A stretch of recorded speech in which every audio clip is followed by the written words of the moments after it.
Hello guys, how are you? I'm Hardeep Singh. Welcome back to your own YouTube channel. IELTS updates and recent exams. For more updates related to recent IELTS exam writing test topics, listening, reading, practice test, and speaking, you can guesswork. Please, guys, participate in everyday listening and reading practice test to achieve your desired band score in your actual IELTS exam. Please hit the like and subscribe button. Press the bell icon for the upcoming notifications. Don't forget like, subscribe and share my YouTube channel and my Facebook page, IELTS updates and recent exams. Part 1. You will hear a conversation in a mobile phone center between a customer and a mobile phone seller. First, you have some time to look at questions 1 to 7.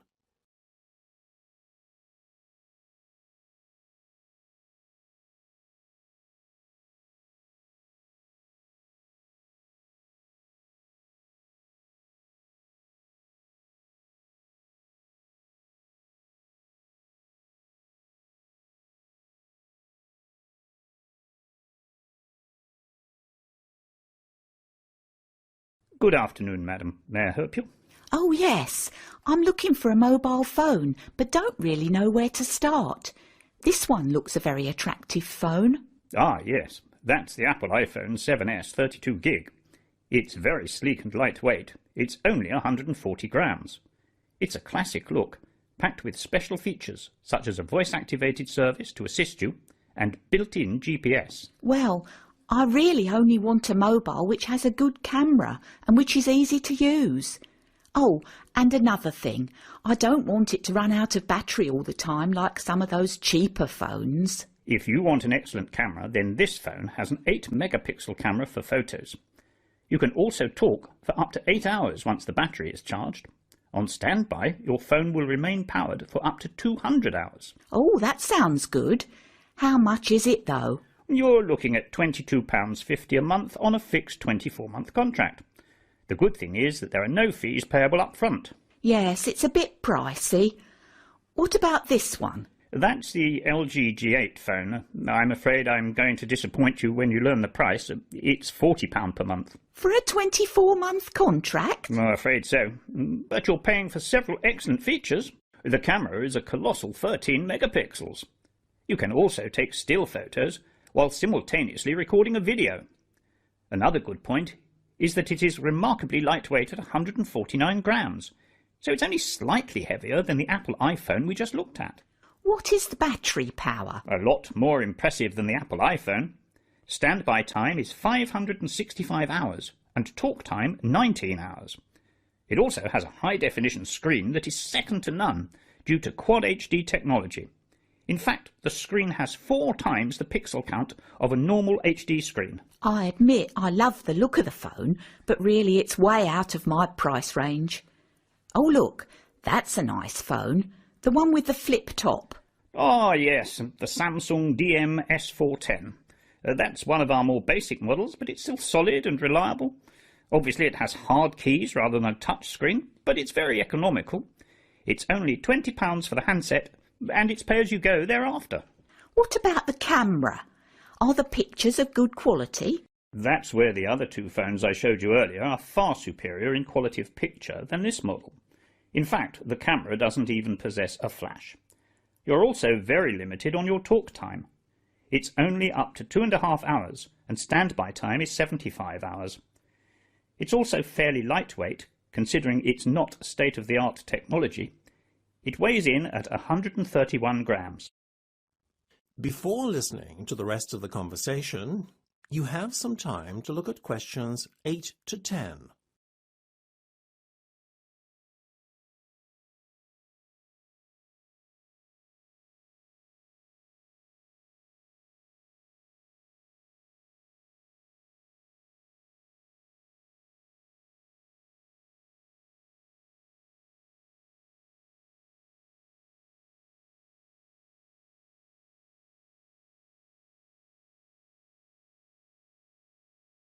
Well, all things considered, I reckon the Apple iPhone 7s 32 gig is the one for me.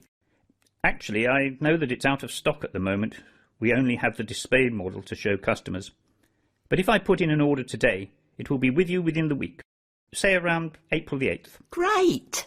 So if I could just take your name and contact number, I'll give you a call as soon as it's in. Oh, thank you.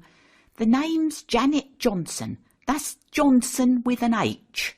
And my mobile number is 0799 678 305 8378. Wonderful.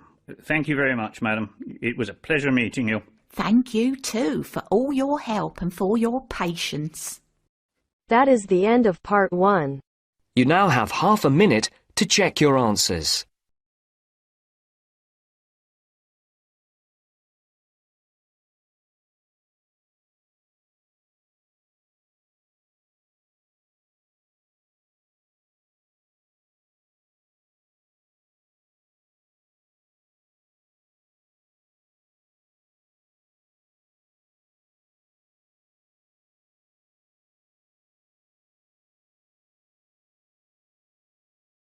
Now turns to part 2. You will hear a scientist giving a laboratory induction to a group of new employees. First, you will have time to look at questions 11 to 15.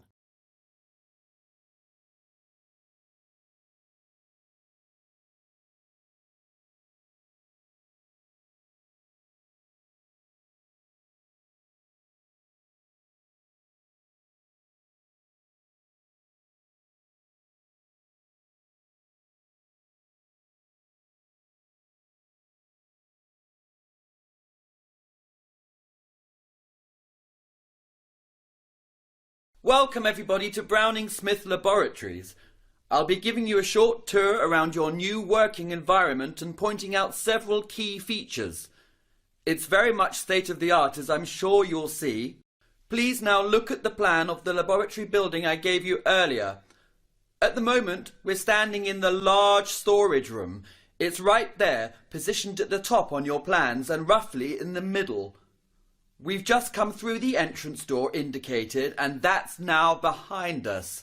Okay, so got your bearings? All know where we are? Good. Let's continue our tour then and go next to the dry lab.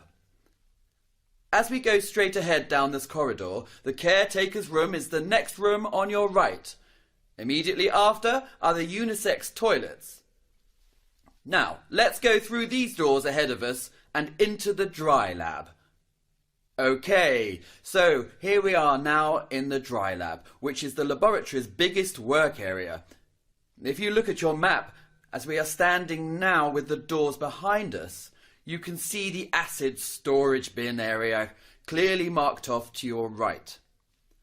Let's walk over there and take a look. You can see on your maps that we're standing in the far end of the building now. The acid storage bins are a hazardous area, obviously. If one of you should accidentally come into contact with not only these stored materials, but any other hazardous substance, then please proceed immediately to the eye wash emergency shower area. That's just back where we came in, right after the doors opening onto the dry lab, on the outside corner of the unisex toilets. I think those are the main features this end of the lab, apart from the chest freezer and cooler you see off to your right as you're facing the acid storage bins. The cooler area is divided into two sections. Okay, let's go and see the rooms now at the other end of the building. Now don't turn off to your left, that's where we entered the lab if you'll remember. The next entrance off to your left, however, is the wet lab, which, if you'll look on your plan, is adjacent to the large storage area, but can only be reached by this entrance. Let's pass on by this lab and the clean lab adjacent to it and make our way to the small storage area. It's the first room through these doors ahead of us now. Please hold the door open for the person behind you as we file through. Good. I think that's everyone here now. This is the small storage area. And now we are at this end of the building, there remains for me to show you only one other room. You can see 2 doors leading off this room. The one ahead is an exit which will take you outside the building. The other leads to the walk-in cooler. Oh, there is one more area I need to mention. That's the walk-in freezer. It can only be accessed by leaving the building entirely, either through the exit I just pointed out or the first entrance we came in. I hope that's all clear now, but you will soon become more familiar with the general layout of the laboratory building. Before you hear the rest of the discussion, you have some time to look at questions 16 to 20.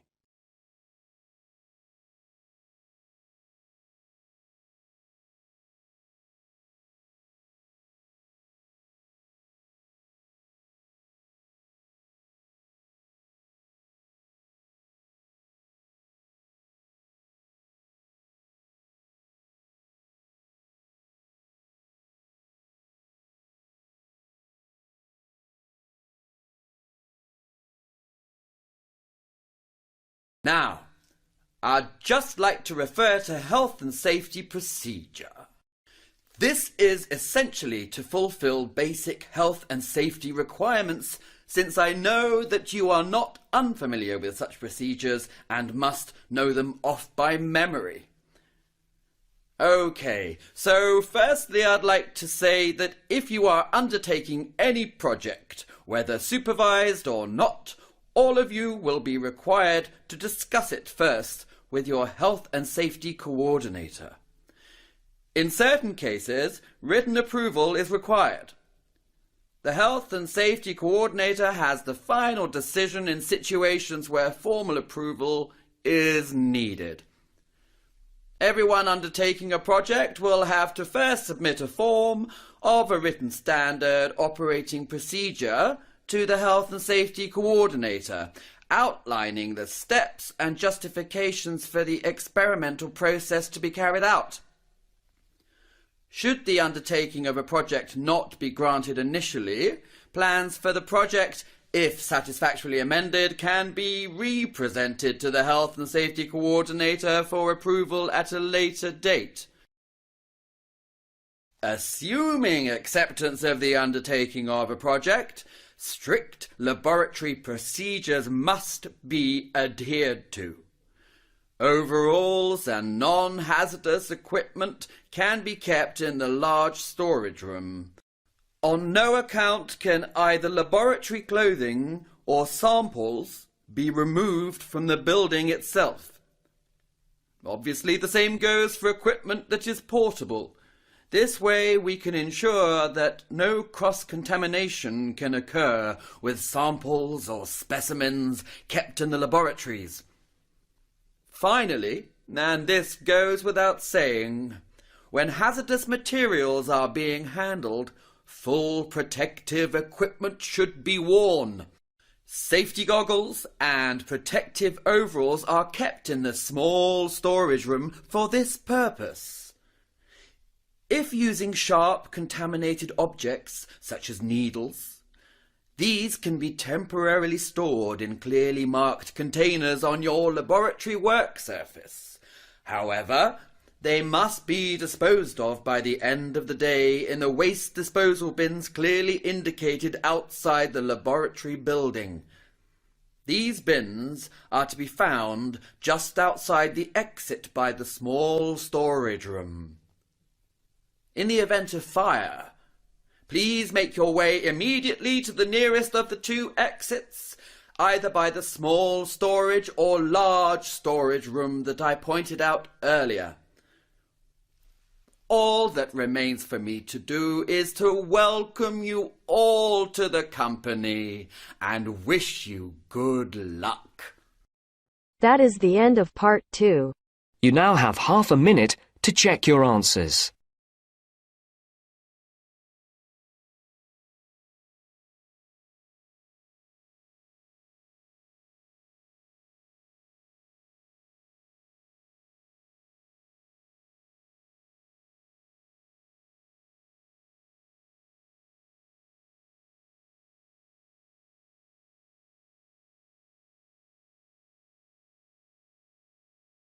Now turns to part 3. You will hear 2 undergraduates doing a research methods course. A girl called Leela and a boy called Jake having a seminar with their tutor. Now you have some time to look at questions 21 to 24.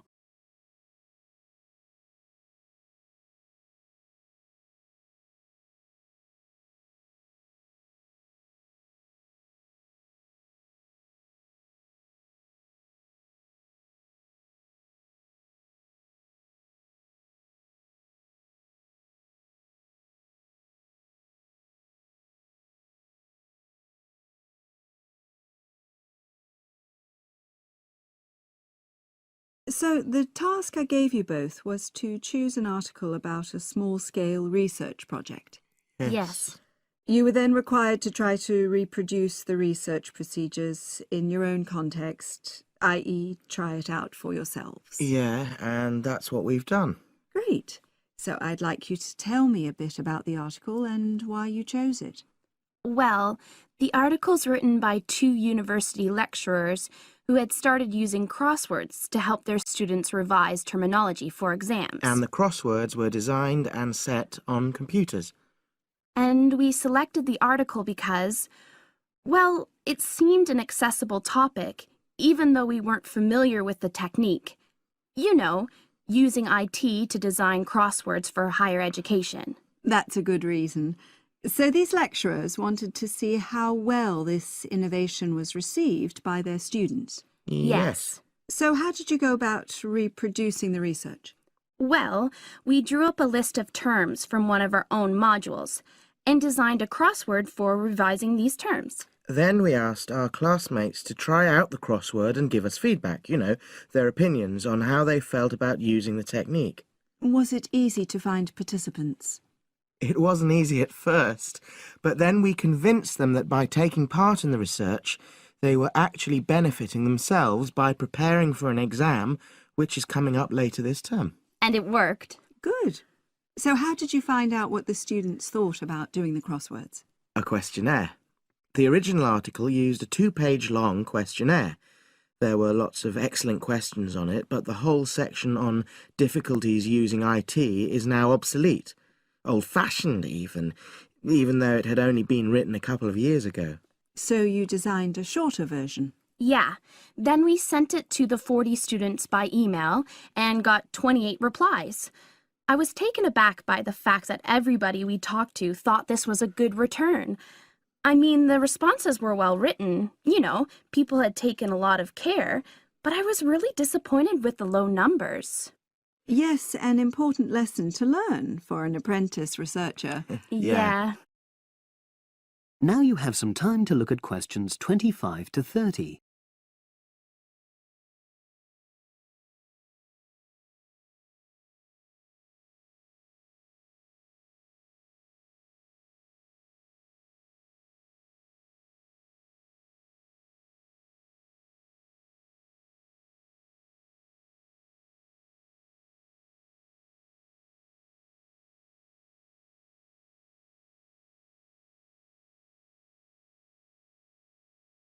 So what results did you get? Well, basically, the responses were extremely positive.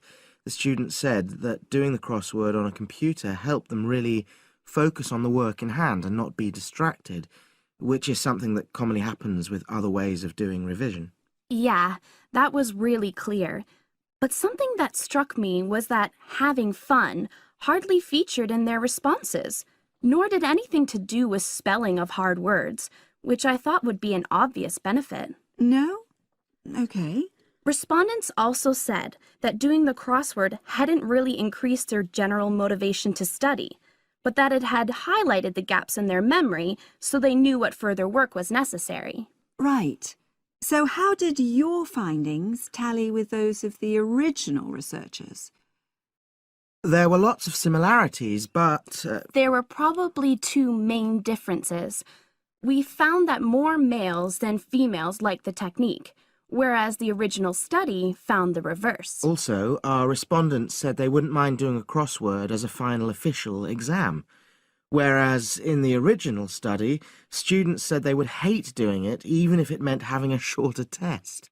But of course, both sets of respondents said they'd be interested in doing more crosswords for informal purposes, revision, and so forth. Right.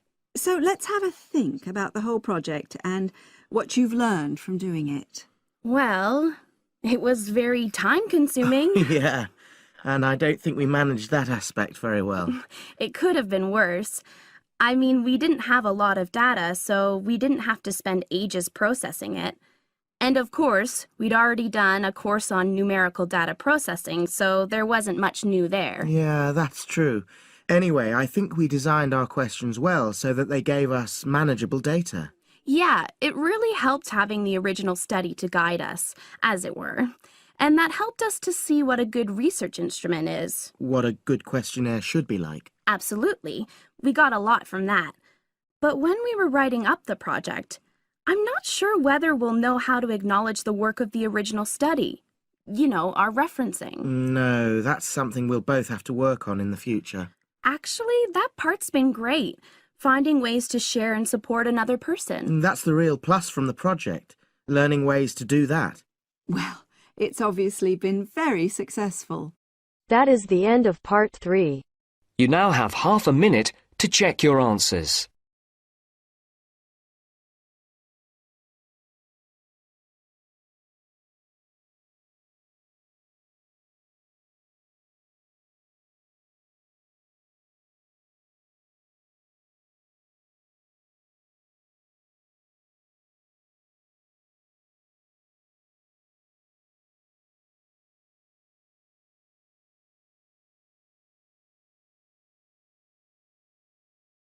Now turns to part 4.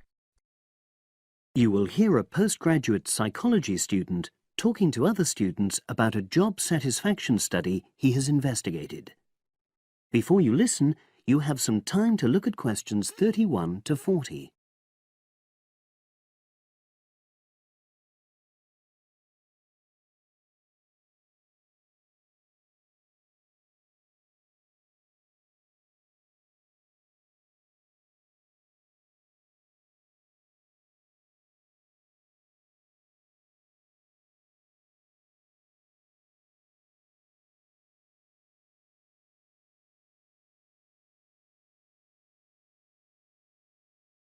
Good morning, everyone. For my presentation today, I'm going to report on an assignment that I did recently. My brief was to analyze the methods used in a small study about job satisfaction, and then to make recommendations for future studies of a similar kind. The study that I looked at had investigated the relationship between differences in gender and differences in working hours, and levels of job satisfaction amongst workers. For this purpose, employees at a call center had been asked to complete a questionnaire about their work. I'll summarize the findings of that study briefly now. First of all, female full-time workers reported slightly higher levels of job satisfaction than male full-time workers. Secondly, female part-time workers reported slightly higher levels of satisfaction than female full-time ones did. On the other hand, male part-time workers experienced slightly less job satisfaction than male full-time workers. But although these results seemed interesting and capable of being explained, perhaps the most important thing to mention here is that in statistical terms, they were inconclusive. Personally, I was surprised that the findings hadn't been more definite, because I would have expected to find that men and women, as well as full and part-time workers, would experience different levels of satisfaction. So I then looked more carefully at the methodology employed by the researchers to see where there may have been problems. This is what I found. First of all, the size of the sample was probably too small. The overall total of workers who took part in the survey was 223, which sounds quite a lot, but they had to be divided up into subgroups. Also, the numbers in the different subgroups were unequal.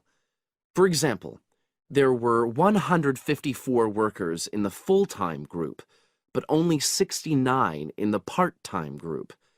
And amongst this part-time group, only 10 were male, compared to 59 who were female.